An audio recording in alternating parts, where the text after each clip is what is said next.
As you can see, there's puddles of water everywhere. And they're spraying it over the road. That stuff should not be sprayed when there's puddles. It's contaminating the water.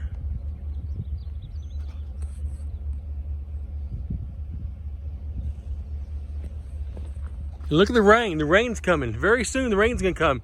Gonna wash all that stuff off that field, down these gullies, and right into my property.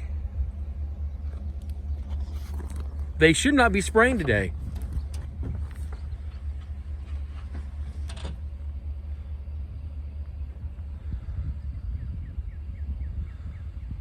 This stuff stinks. I can smell it.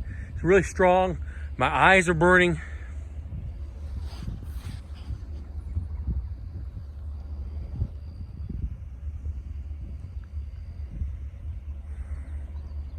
In this day and age, spraying chemicals that are harmful for the water table, for the wells, it even says in shallow wells, it can contaminate. These are all shallow wells right here in this area.